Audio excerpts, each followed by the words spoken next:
Thank you all for being here this evening for what I hope is going to be a fascinating conversation. And judging by the conversation just before we came in about Theresa May's prospects tonight, it will be because our four speakers have a wealth of experience in politics and know all about how the game is played in great detail. We all know that women have been seriously underrepresented in Irish politics. If you look at the statistics, 9% of all the TDs elected have been women.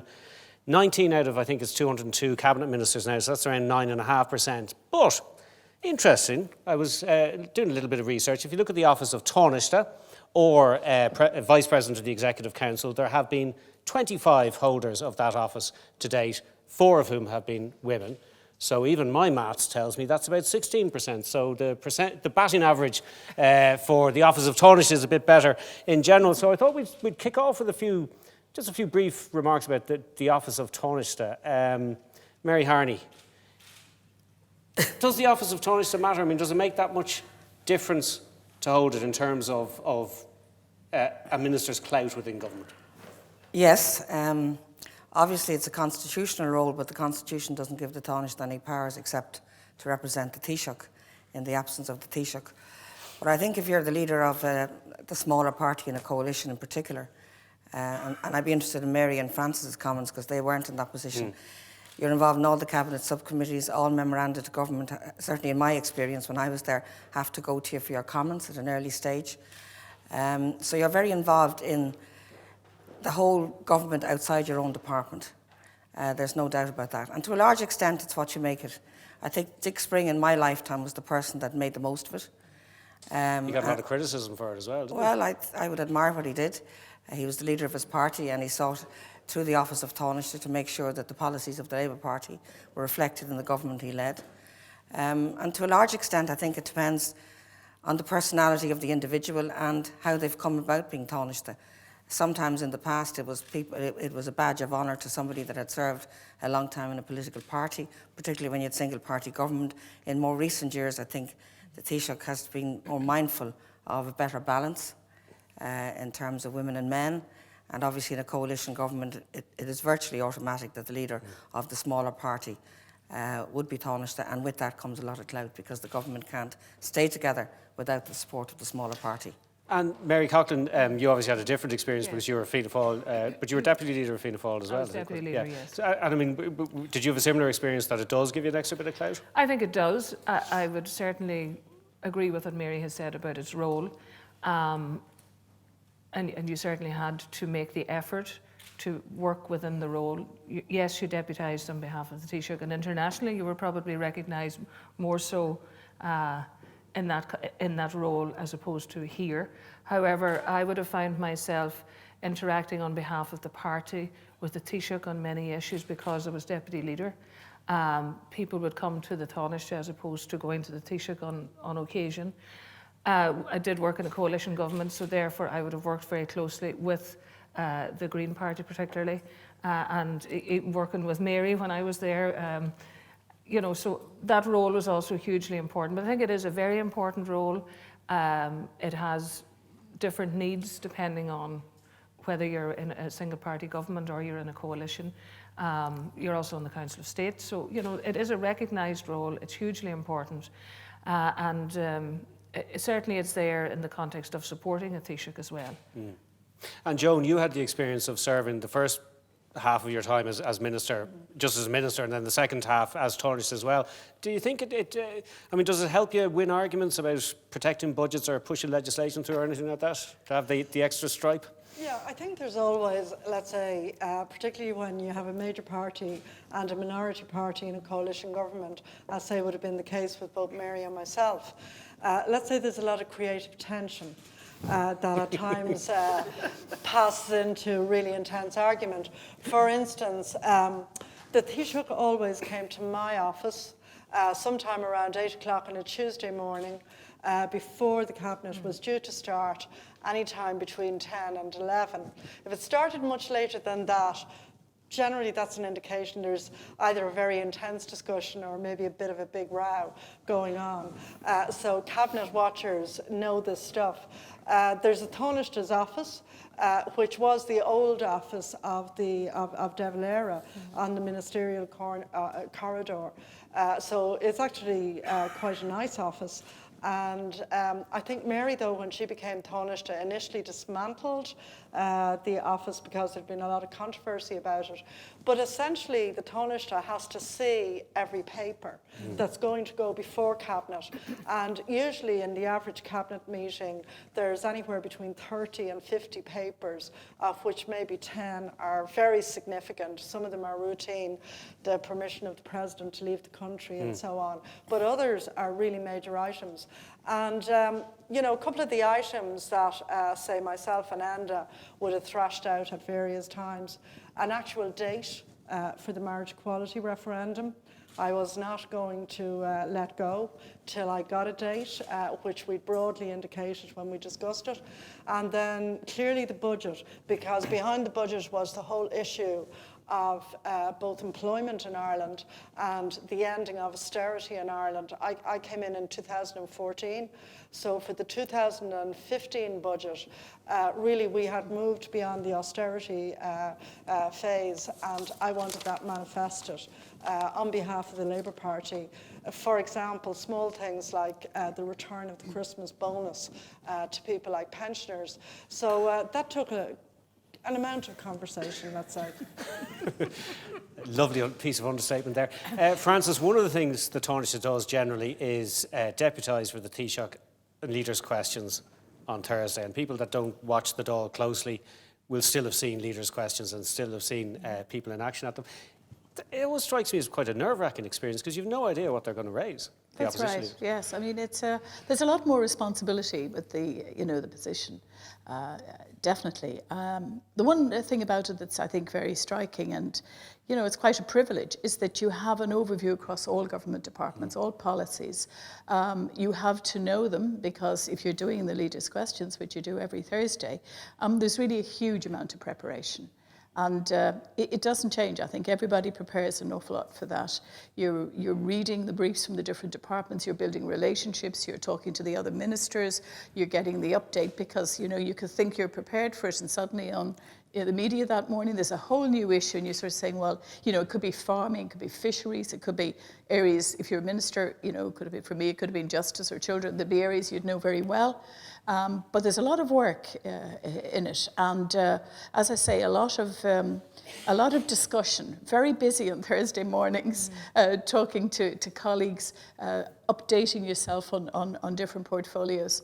And of course, the scramble to go through the notes to try and see, is this actually covered in the material I have? And racking your brain for what you actually know about some topic that isn't covered. But it's a lot of work. I think the role is definitely different depending on whether you're, sort of a junior partner or same government. My experience, certainly internationally, Deputy Prime Minister has a ring to it internationally, very much recognised, and a great privilege, to represent the Taoiseach at the various international fora, and tremendous opportunity to contribute and to meet world leaders, and that's such a privilege. I think in terms of the material that you get the night before, there's a lot of work in it. I do think you have, obviously you have greater access. I think you have greater influence, in terms of getting items on the cabinet agenda. Certainly, very doesn't hurt. It doesn't hurt. Excellent. So I think there's a lot that goes with the job, and I think it's a job in many ways, and you'd have the historical perspective in that. But I think people are getting, kind of more and more aware of it as a particular role. Well, so one of the questions that miraculously I can actually read on the iPad is, in secondary schools, the role of vice principal is often considered to be more important than principal. Is this similar for Tánaiste and Taoiseach? Yes. I don't know. What do you think, Mary Harney? Well, I remember once being in a school in my constituency in Sagard, which is now in Francis' constituency, and the teacher had prepared a class of 10-year-olds, I think, for my arrival, and they were asked, what is Mary Harney? She's the Tánaiste. What does the Tánaiste do? She's the Taoiseach's wife, was the answer. And then they went on to say Bertie O'Hearn. Dubliners called him O'Hearn. So that was an interesting definition of the role. Okay, well, let's talk about a little bit about the absence of women in the Dáil. I mean, progress has been made. In 2016, 22.2% of TDs were women, and the 0.2% is important because the International Parliamentary Union ranks countries by percentage, and that 22.2 puts us in joint 80th place with Venezuela. That's out of 193 member states. We're just behind the United Arab Emirates, but we're just marginally ahead of Lesotho, so that's got to be good. That's not great, is it, Mary Coughlan? No, it's not. I suppose the way I look at it is why is it that women aren't putting their names forward? In a party context, oftentimes women find it very difficult to get selected. Now that we have gender quotas, I think that has helped, whereby at least there is a view accepted that there should be at least a woman on, now, at least a woman. Now, it doesn't mean it couldn't be all women either, for that matter. But all of that being said, it makes people make an effort to support, to ask. I always was of the view that a lot of women are inhibited by public office, they're inhibited by public speaking. They perhaps don't believe in themselves as much as their male colleagues. And then if they're overly so, then that's women for you again type attitude might come across. Yeah. So it's getting the balance. One thing that I would see, we're speaking a lot about the Dáil and the Senate, probably more women in the Senate than the Dáil.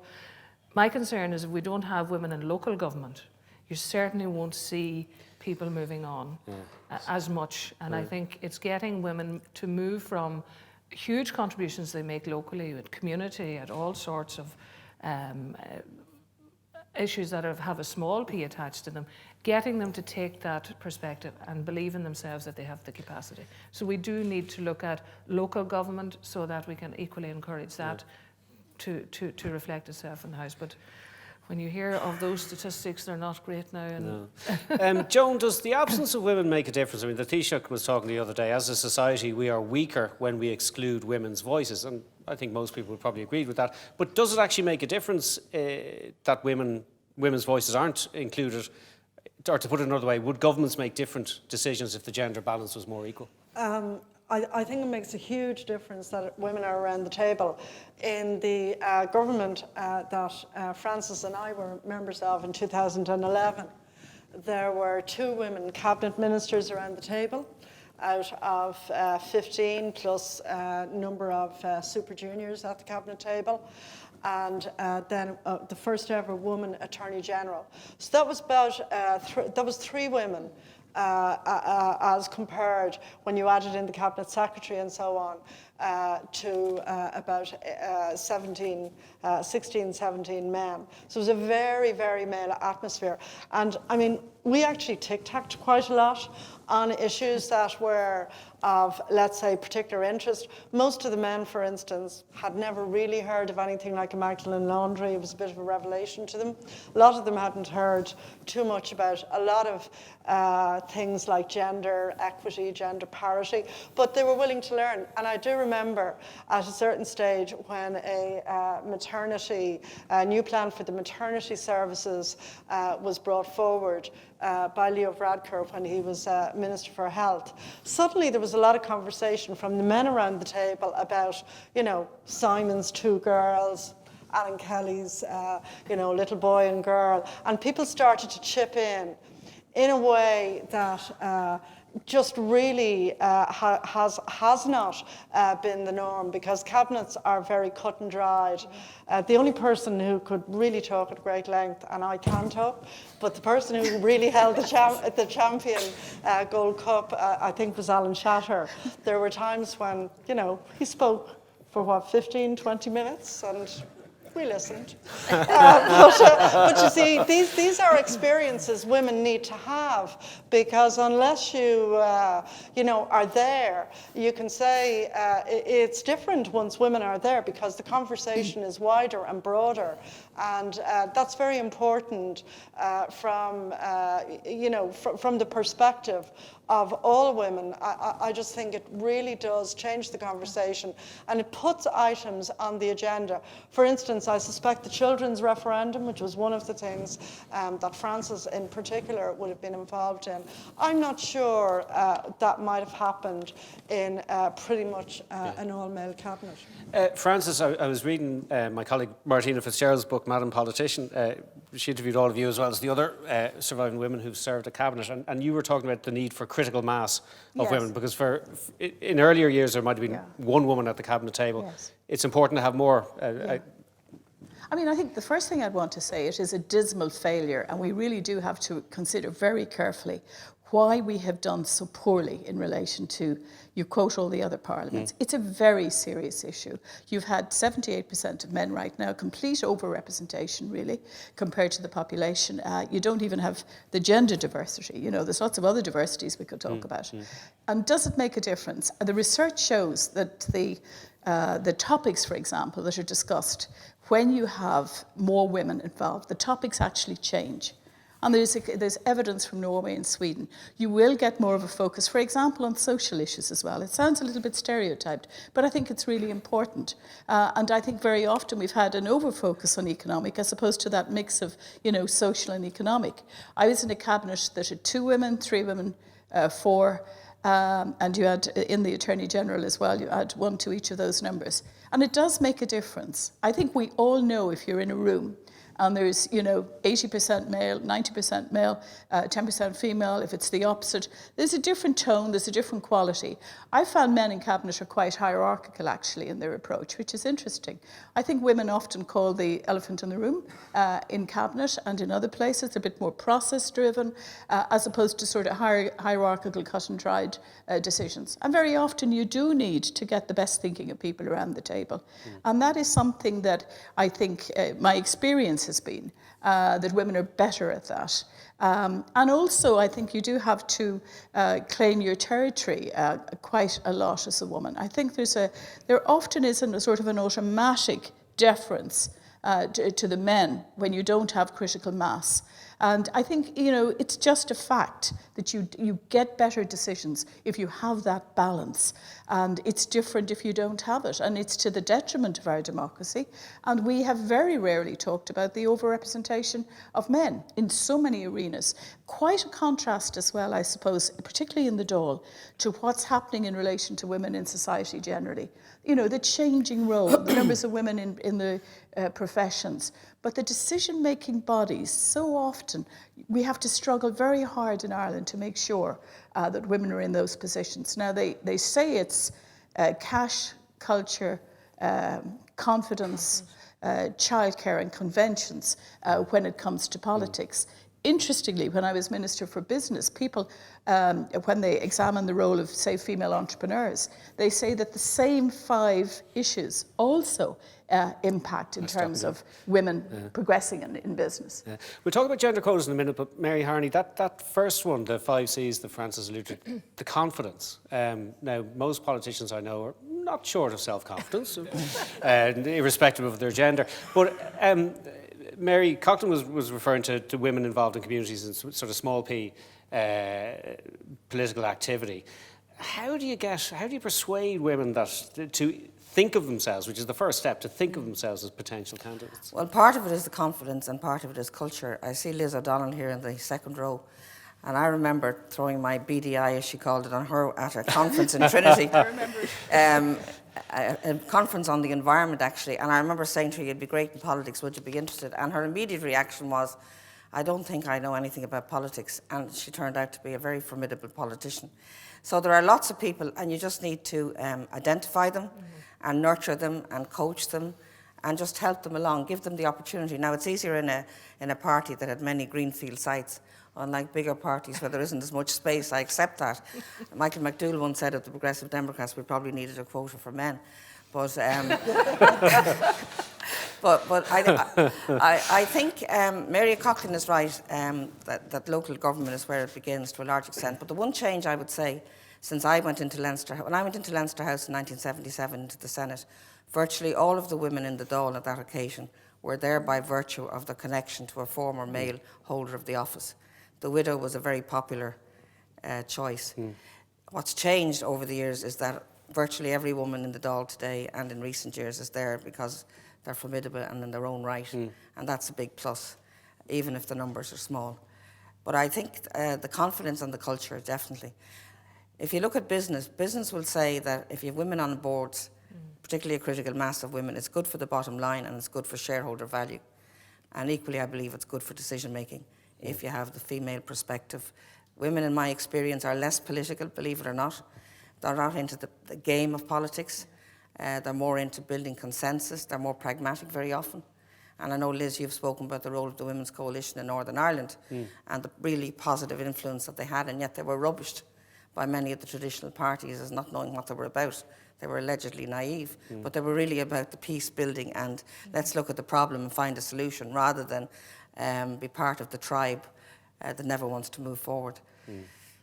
They'd be in trouble here, though, because they wouldn't get funding because they'd breach the gender guidelines. Actually, before we talk about gender quotas, I should mention none of the four former Tánaists here are here because of gender quotas, but I'm here because of a gender quota, because the Academy has a policy not to have a single gender on panels, so I'm the gender quota. I'm the token bloke. I'm delighted to be so. Mary Coughlan, I know you changed your views on quotas, having seen them in work. Should there be quotas for Cabinet? Probably, if you're going to do exactly what you want to achieve. Cabinets are very difficult. I was just thinking about the last question. The other thing that I thought in my experience of Cabinet has been the role of the person who chaired the Cabinet, who was the Taoiseach, and the support that you get around the table. If you have the Taoiseach support and how they chair and how they involve your view, I think is equally important. And I was just laughing. I remember I was not that long a Cabinet Minister, and I was having a very difficult time with the Minister for Finance at the time. And the first person I went to was the Tánaiste. And I went to see Mary and I said, what is your advice? What do you think I should do? Because I would have actually viewed that position and role as hugely influential and important. You did save me that day, I must admit. But thank you.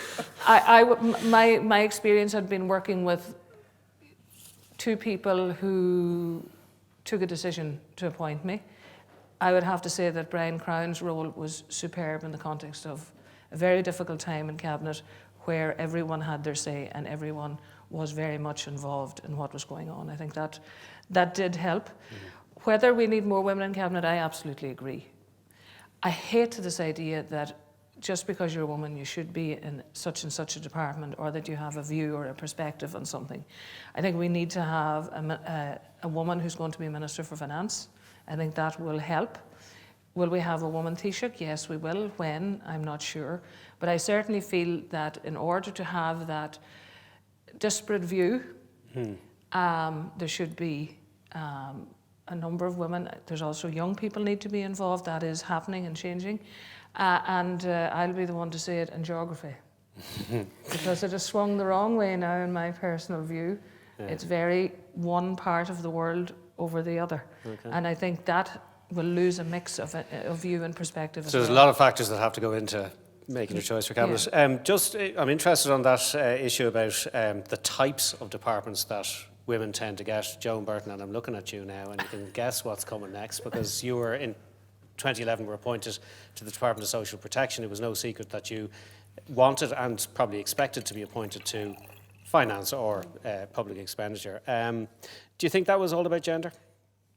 I do. I think there was a large element of that. I think at the time and still, the Department of Finance and DPER, both of them are intensely male. If you look at the statistics, I don't think there's been a full woman general secretary of either department.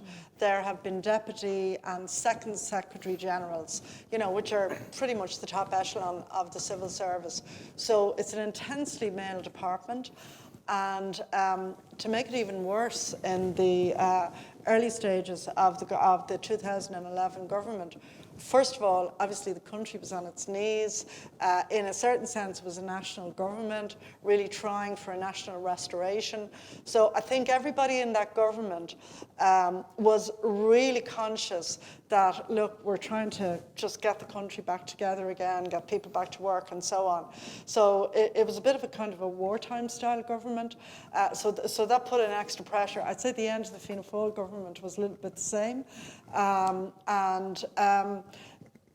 What would have happened there was that there was a structure called the Economic Management Council. There were problems with that. The key problem was that the people in the big spending departments like social protection and health and education, they weren't included in the conversation. So if you like, the four men who constituted the Economic Management Council arrived in with a lot of decisions agreed. Now, you can say in a crisis, there's a certain value in saying, listen, you have to cut to the chase, you have to make a decision. And to be successful in a cabinet, whether you're a man or a woman, you have to take decisions. You can't sideline them forever. That's the critical thing about a cabinet. Decisions must be made, minor decisions, major decisions. But, you know, certainly as somebody, I'm not an economist, I'm an accountant by background, but I'd read a fair bit about economics, and all the commentary on economic management committees said, don't leave out detailed considerations of the social impact and the employment impact. And I certainly thought that was from places like Canada and from the Netherlands, who had parallel things. So I think there was a lot of shock when I wasn't made Minister for Finance. There has never been a woman Minister for Finance. There's never been a woman Minister for Foreign Affairs. Never been a woman Minister for Defence. So there's actually quite a lot of jobs in cabinet government that women haven't yet occupied. And when they do, they tend to populate what people often see as the social areas. It's not that they're not absolutely critically important. I took a crude view. Well, if I'm not the Minister for Finance, I am the Minister responsible for the biggest spending department and also for the whole issue around unemployment, which was the really devastating social issue at the time. I know other people felt very hurt. I know Eamon Gilmore felt very hurt that anybody would think that a decision he made had anything to do with gender. And, we all get insights into what people think at different times. That's the key reason why you do need women in sufficient numbers in institutions, because if they're not there, you're relying on the men, as it were, to represent them. And they mightn't have the insights to be able to do that fully. Frances, looking at the portfolios that you occupied, obviously, first of all, you're in Children and Youth Affairs, and you had a big job to do with the Children's Rights referendum. Then you're in Justice, which women have occupied before, but it's a pretty tough portfolio. And then in business, so there's kind of a good mix there. You had an economic one, a very tough one in Justice, and what could be seen as a kind of a caring portfolio as well. I thoroughly enjoyed each of those portfolios. And, sometimes the tougher they are. I still got 27 pieces of legislation through the door when I was Minister for Justice, and it was very, very satisfying in so many ways, very challenging as well. But the question you asked was about, should there be a quota for cabinet? I think I said recently to Martina, I didn't think so. I'm kind of revising that as I go along. I'm thinking, maybe, actually, I think I'm beginning to think it's an absolute imperative to have 50% of women the next time. And hopefully the numbers elected to the Dáil will be higher, so there'll be more women in there to begin with. But I just think the decisions are so important. There's increasing realisation, obviously, that you need the mix and the different experiences that women and men bring. I do think there traditionally has been quite a bit of unconscious bias. I think you can never underestimate unconscious bias in relation to women. And it's something to call out, and we need to call it out more than we do. I think as well, there's the very natural male networking that impacts and influences. and traditionally has been stronger than female networking, and women have not been part of that. So when it comes to making decisions about jobs, there's a sort of a natural tendency to go towards the men. And I think increasingly politicians in senior roles are going to have greater awareness about that. I think they will, because I think the public will demand it. But I wouldn't be complacent about it. And neither would I be complacent about the numbers of women in the Dáil increasing very dramatically. Really? I mean, I wouldn't, because it's so competitive. People who have seats already. I mean, all of these people who've got involved in NGO campaigns recently, who are very politicised, who are very interested, but to get a winnable seat is a very difficult thing. And there's lots of women who will run in non-winnable seats, but to actually run, and particularly in the bigger parties, to have the opportunity to run in a winnable seat can be quite difficult. And you need greater consciousness, obviously amongst the voters as well, if you want to see more women. Yeah. But I do want to say, I remember when Mary Harney put her BDI on Liz O'Donnell. I was at that dinner, and there's an interesting point about it, that we had a conference on the environment that day, and Mary, I remember her actually saying to Liz, and it kind of makes the point about mentoring and about, reaching out. And again, I think we need to develop more mentoring mechanisms, because there's a lot to learn. I knew very little about politics when I went in, and you sort of learn the hard way. And I always say my first election was the easiest, because I got elected after 3 weeks of campaigning. Now, it was well known publicly, and sort of went downhill after that, and then it went up, and then it went down again. So, it's you do need to learn the business of politics, and it's a very specific business. There's a lot to learn about it, and a lot of women, just by the nature of not being in there, won't have that experience. And there's a lot of there's a lot to be learned, and it's a tough business. Absolutely. One of the questions: what are the key changes that you've seen for women in the Oireachtas during your career? Mary, as you said, you started in the Oireachtas as a senator, a very young senator, in 1977. Facilities were not probably what they are now. Well, I did tell Martina Fitzgerald that I remember well. I don't think anybody else was there then. There was a room called the ladies' room. It was before you went up the big stairs up into the chamber, it was just in there to the left. It was a tiny room. It had a couch, and it had a little wash-hand basin and 2 or 3 chairs and a telephone. And I always remember Kit Ahern used to be in there, Eileen Namass, Joan Burton, because women would never go to the bar. Because that was the place for the men, because there was only the restaurant, this little room, or the bar, and you didn't have your own office then. You shared with 3 or 4 or 5, and you shared a secretary. You had 2 hours with your secretary once a week to give her the dictation. So it was a very different environment. And even over the years, I've noticed men are not accustomed sometimes to being in the company of women professionally. Certainly in my early days. So there'd be language, and then they'd be saying, "Oh, I'm sorry." They'd be constantly apologising for their language. Until you started. So written on me. Mary Coughlan brought that to an end. But all of that has changed. I think professional men in politics are more accustomed now to working with and dealing with women, and I think that's a very good thing. One thing that I think would really change the image of politics if we had a woman Ceann Comhairle. The Ceann Comhairle is very visible on TV. I would love in the next Dáil, I think we'll have a woman Taoiseach in my lifetime, but I'd love to see a woman Ceann Comhairle, Joan or Frances or whoever, in the next Dáil, because I think it would be very impactful, actually. Just before we move on, is it true that P. Flynn made you go into the department by a different door when you were his junior minister? Yes. Was that because you were a woman or because you were a PD, and in his eyes, which was worse?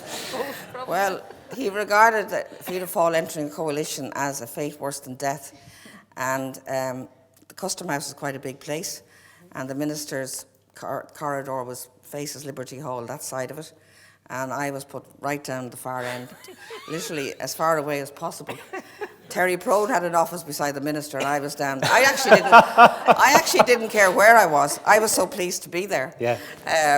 But yes, he did. That was a very difficult time.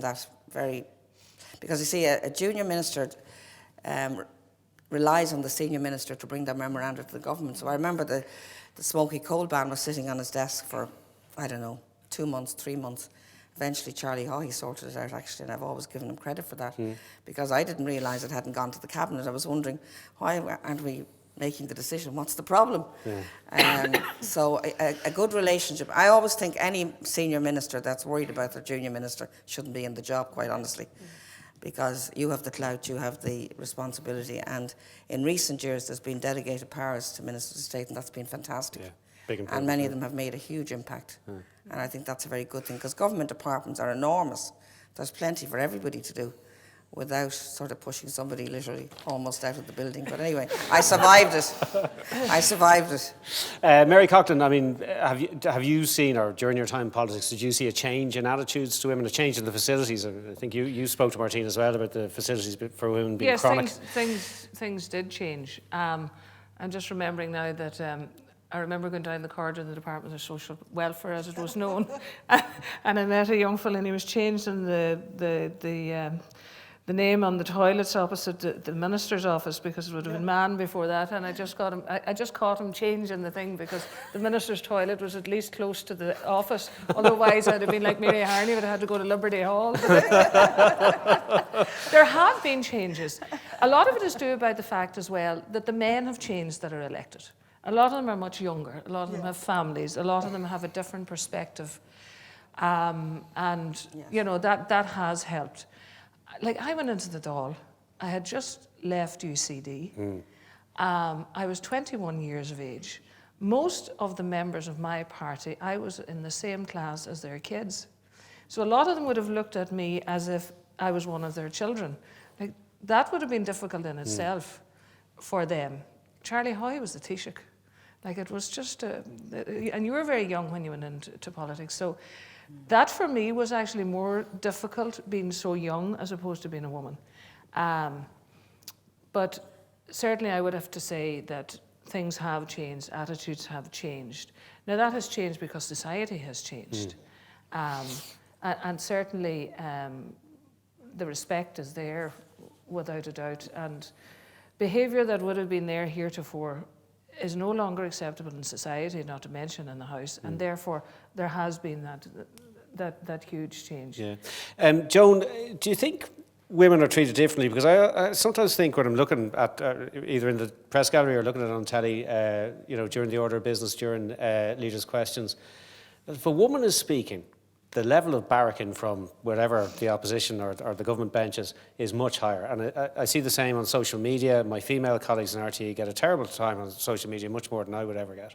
And I mean, do you find that?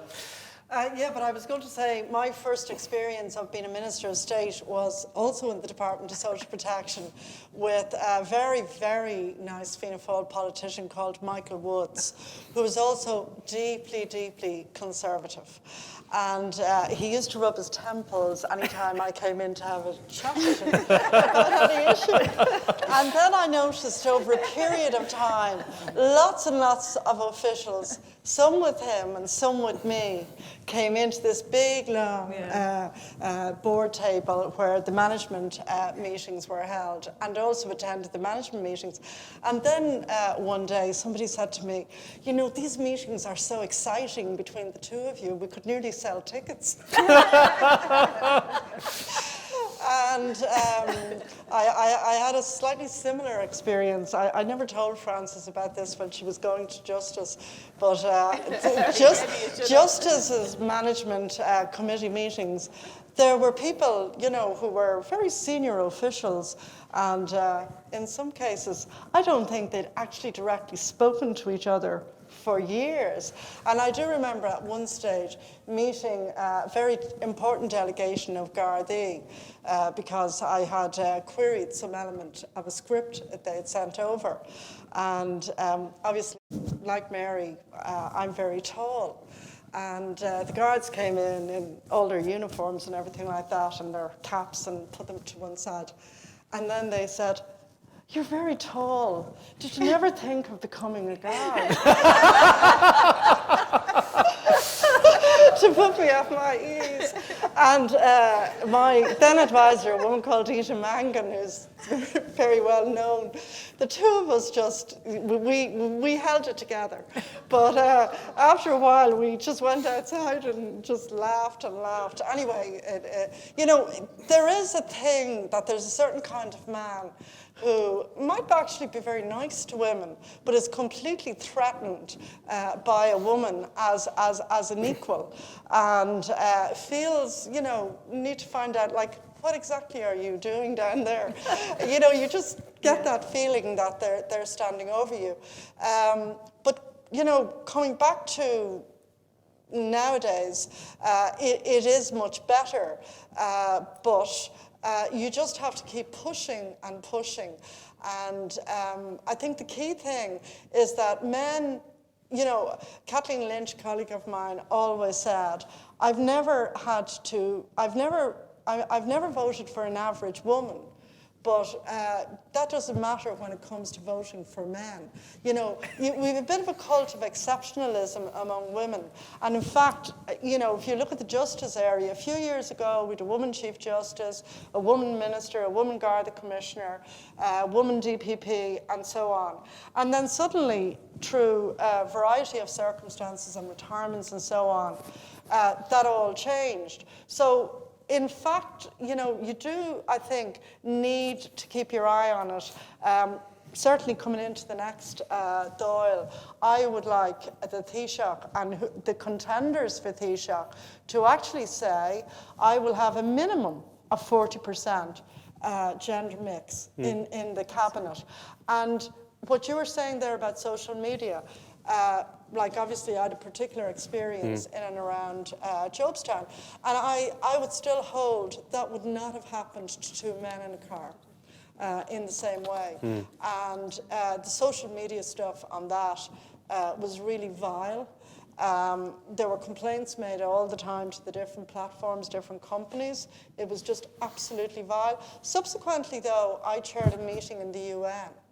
And there were women from all over the world at a special kind of working session of women involved in politics. And to be honest, it was in and around the time of Jobestown.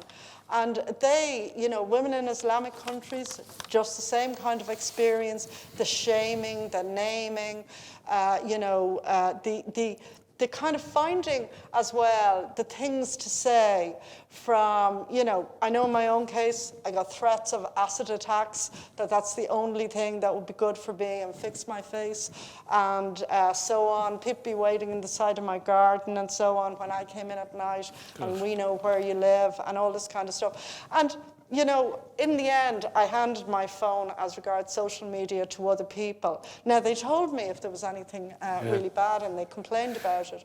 But it is quite horrific, and all I can say is it must be even worse for teenagers. You know, because, like, politicians are tough. You have to be tough to be involved in politics. But when I think of teenagers might get that same, you know, wall of both rubbish and hate. It certainly is something to, you know, you need to make people resilient around it.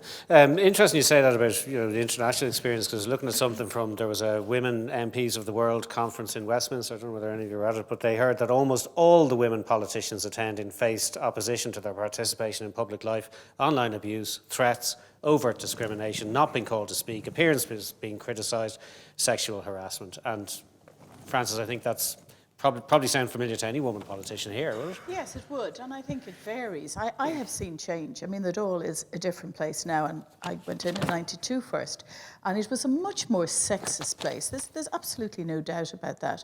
I mean, there was almost overt, I think, sexual harassment, except it wasn't called that. There's a bit of the Me Too around it, you know. I mean, there definitely was. I think that's really changed completely. Almost completely. There's going to be a study now to see what people's current experiences are. But I do believe it's a changed place, as I think it was Mary said, reflecting the changes outside.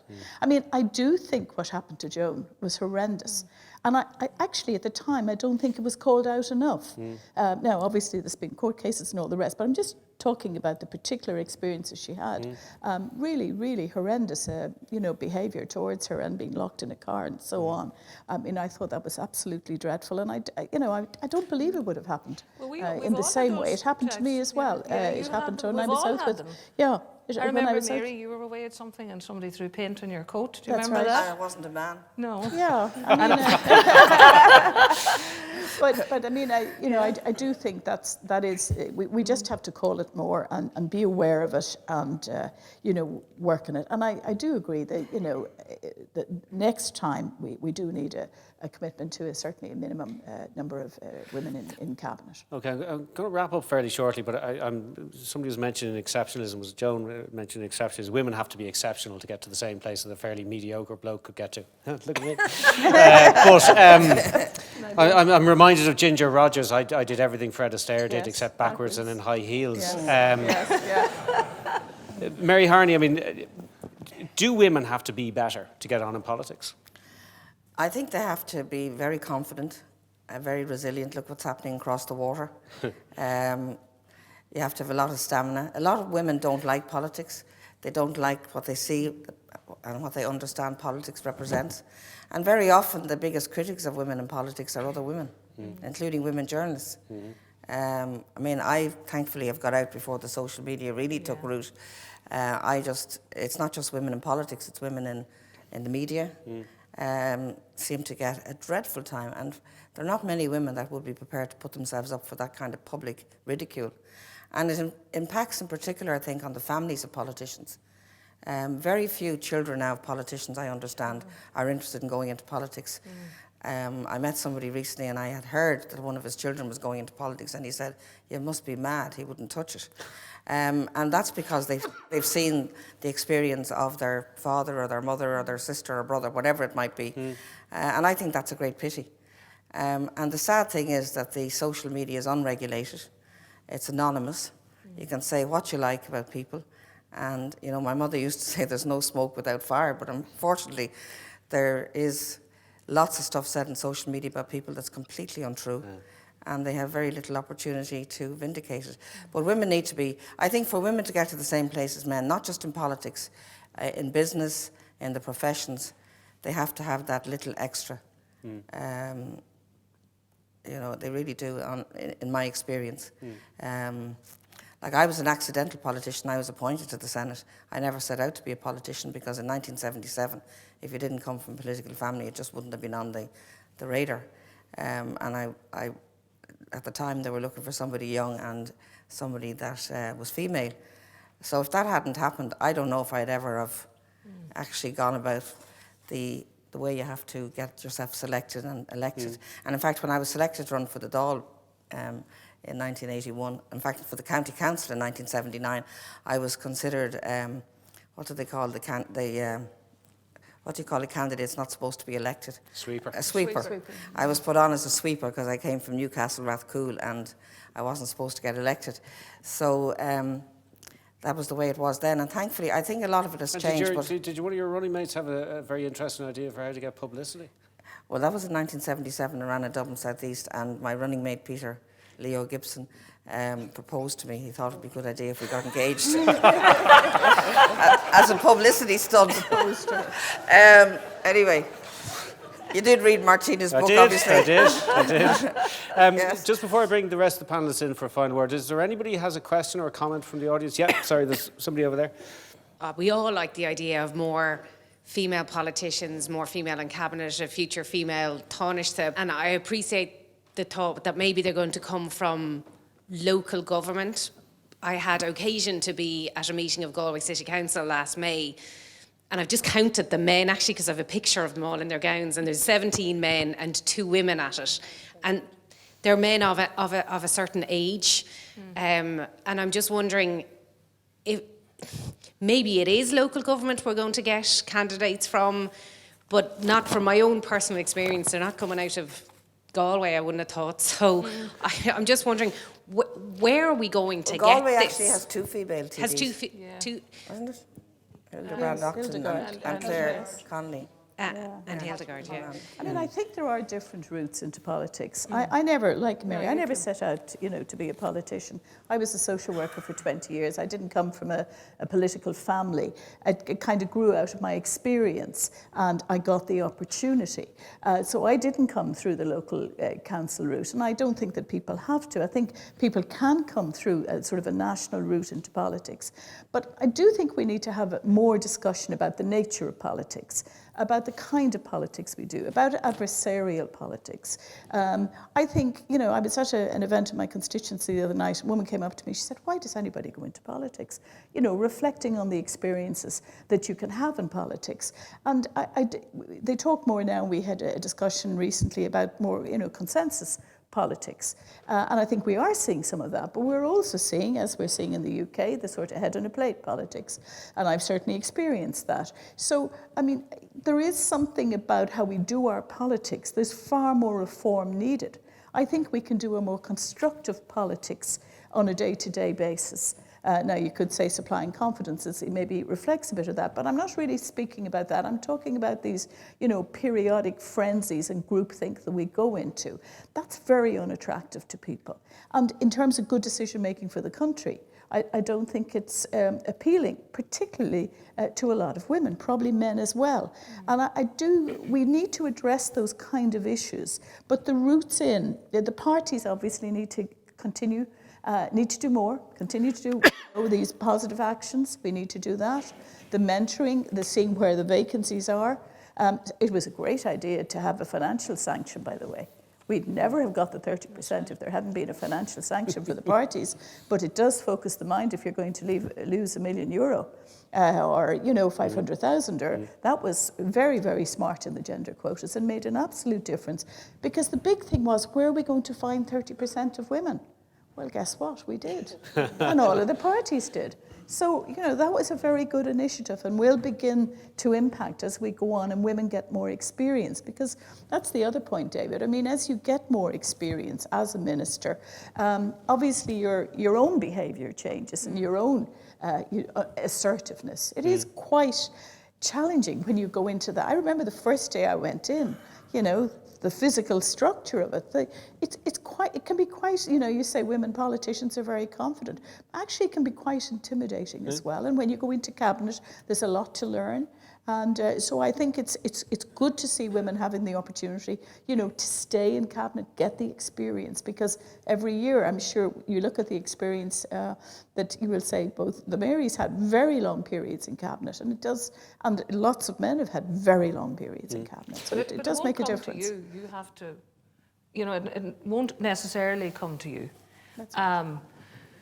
You have to have an idea. You have to have a discourse, you have to have an interest. Yeah. And then I very much agree with what Mary said. If you have the mentoring, if you have the support, if you have the people that you can engage with, and you accept what they say as opposed to thinking you know more than they do, all of that.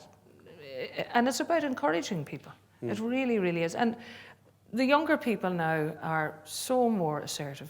Walking, they're just... Now, some of them would, I have a girl of 19 and nothing's a bother to her. Yeah. So that will mean... She's going to go into politics? Well, not a hope. She says she wants to make money. So I said, right. That'll ease my burden slightly. But she would she would be a typical politician, because she has an interest, and you have to be a people person. Yeah. You have to like people, and you have to listen to people, and you have to appreciate people, and you have to be able to speak with and talk to people who are in poverty and people who are multimillionaires. And you must have that in you. And it's in you, and it'll come to you out of experience. And it'll come to you the longer you spend in political life. Although now, I think people are going to spend less and less time in political life. So they won't have, say, I did an apprenticeship for many years, so did Mary, and we had a long time in political life. That won't necessarily happen now, but you just have to love people. I was the first woman Minister for Agriculture. Now, that suited me dandy. And it was a fabulous department to work in. And it's an economic department. It is the one that sustained the crisis.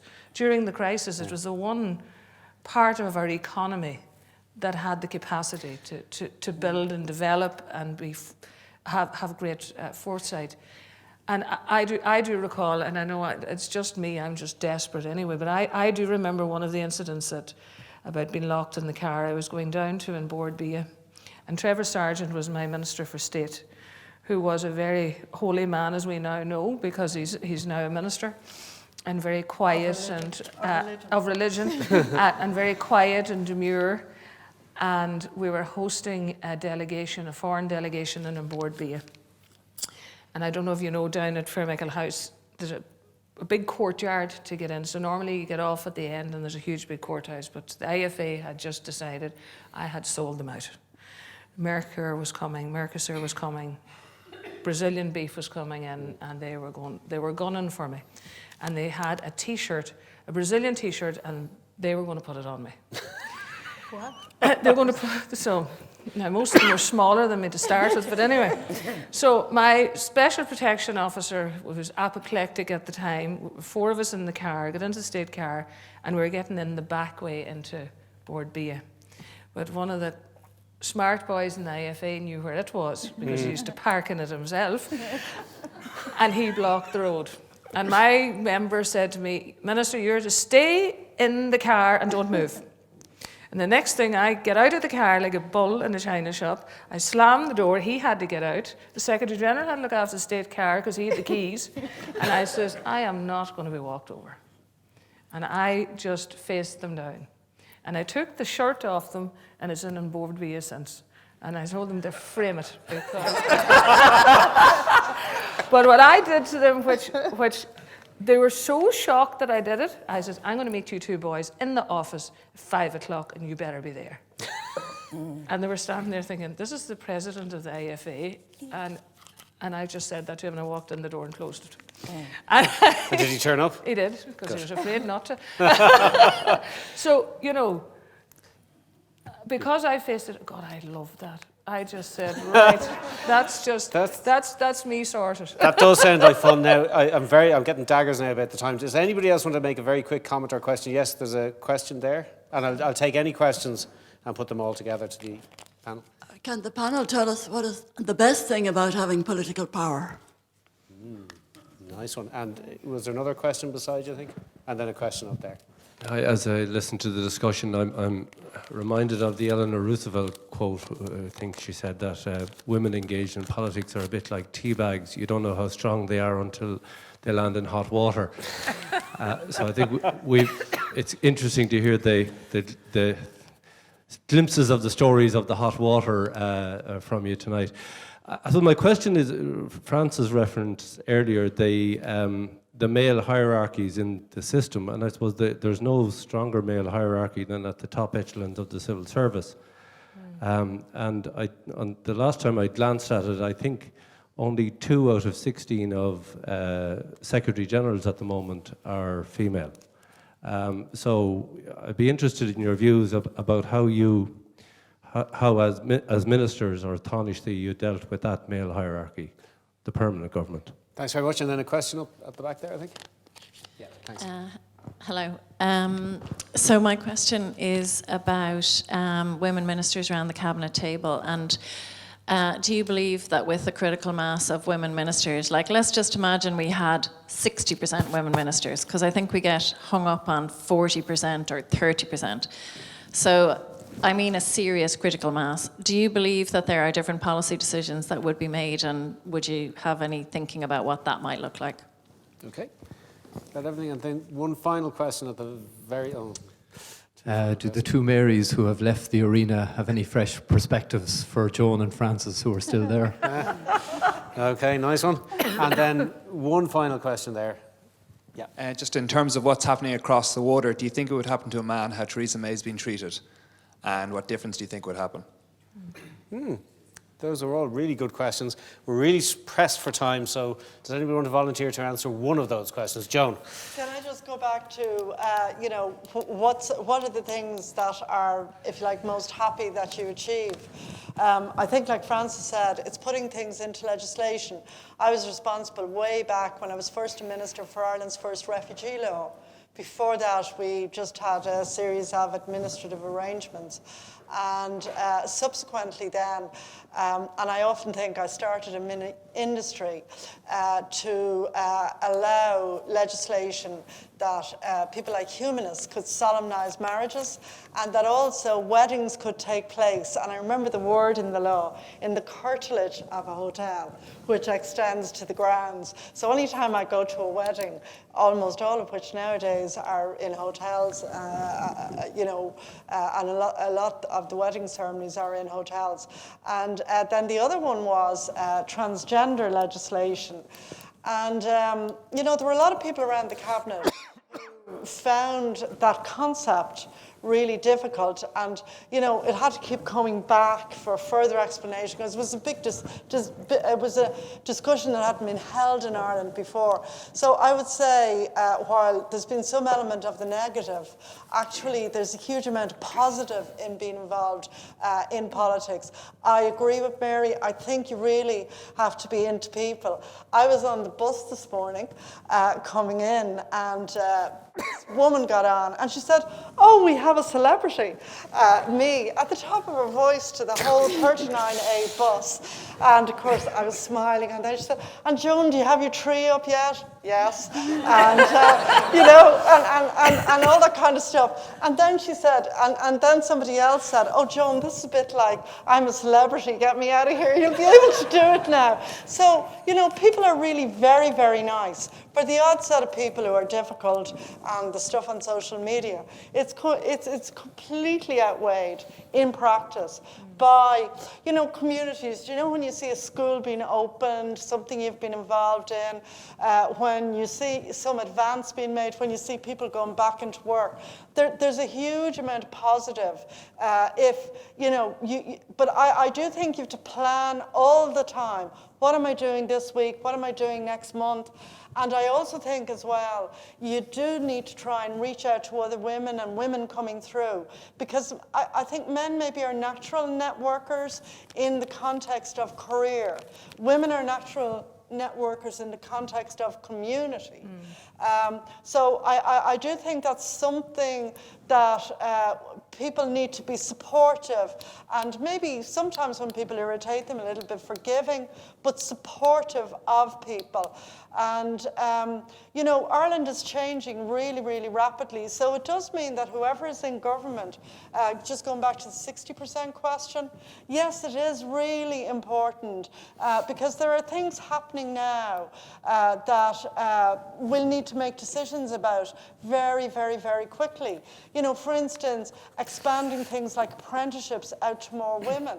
I was talking to some young women on the bus going to college who were studying engineering, and I forget which college they were in, but it was still about 150 men to about 15 women, and that wasn't bad in the college they were going to. Okay. So we have a long way to go. I'm very glad we're talking about positives, because there are huge positives to political experience, political life. There is tremendous satisfaction, and I have to say, the question about political power, what gives you, how would you describe sort of I forget the exact way you framed it, but I mean, for me, when the children's referendum went through, finally, that was a source of, I was just, it was so satisfying to have seen that process through. The night I did the final legislation on marriage equality in the Senate, and you had a whole gallery packed with people whose lives would be completely changed by that legislation going through. And I could go through so many other, the Child and Family Relationship Bill. I mean, the satisfaction of the work that you do behind the scenes, which nobody sees in terms of the wording of, of the legislation, the changes you make, putting in a definition of consent into the sexual offences legislation, putting the sexual offences bill through. I really believed in that, to get that through, and to, there's a whole process a whole lot of work you have to do, working with the Attorney General, working with your civil servants, and, so to see that from beginning to end is really satisfying. In terms of the civil service, I do think certainly the more experienced I was, clearly the easier it is in terms of your own priorities and making sure you get them through. I think sometimes you can come across a kind of an arrogance around their view, their experience. And I think that is something that can be, you just have to challenge and really work through, because there can be an institutional view that a particular approach to something is the right approach. And, you know, it hasn't been questioned. And that can be quite difficult to break through. But I think with experience and with, you know, I found myself, for example, in justice, that I created a situation where there were far more partnerships and much more consultation with outside bodies. And that was very important. And, you know, my senior civil servants, many of whom I thought were really excellent, they would say, you've brought a different approach to the way we're doing our work, which was interesting. Now, I'm conscious that I'm getting real daggers looks now. So I'm going to finish up with two very, very quick questions. Mary Harney, would Theresa May be treated this way if she were a man? Possibly, but I think there is an element of anti-woman about some of the stuff that's said about her and the way things are done. There's no doubt about that. My advice, by the way, to the two remaining women as a recovering politician is that you never really recover. It's a process. But no, I think affecting change is what makes it, is why you want to be there. It's not for the sake of it. It's not an easy life. It is not. It's a very antisocial life. You know, when I was young and in politics, all my friends were going to discos. I was going to common meetings and resident association meetings and the like. So you have to work very hard on the ground. But one of the things I was involved in that I probably, when I reflect, it probably meant more to me was the individualisation of the tax code in 1998. I was very keen that that would happen. There was huge opposition to it, particularly in the civil service, in the Department of Finance, and indeed in elements of the media. And elsewhere. And just to put that in context, if a woman went back to work, she started paying tax. She effectively was an appendage of her husband, and she started to pay tax at the marginal rate. Or indeed, if the husband was a stay-at-home and he went back to work. And it was just so unfair. But there was massive uproar about that. Many of you may not remember it, but I can tell you it was really, really tough. And there were huge efforts made to overturn it, etc., etc. So sometimes in the civil service, if you've allies with a particular perspective, it can be difficult to overcome certain things, and that's why I'd love to see more women at a senior level. I think Secretary General Quinn is down there. I haven't got my contact lenses on, actually, but I think she's down there. And if you're only one of two, I'm surprised. I thought there were more, quite frankly. There were a bit more, and I think that's a great pity because, you know, it's not just in politics we need more women to get balance and better decision-making, or certainly more objective decision-making. I don't know whether it'll be better, but we need more women at senior levels in the civil service and the public service generally. Okay, very final, very brief word to Mary Coughlan. Any advice for your two colleagues who are still in politics? There's life after. Well, that is an absolutely perfect way to end this discussion. My thanks to our four former Tánaistes, and I'd like now to call on the President of the Academy to close proceedings.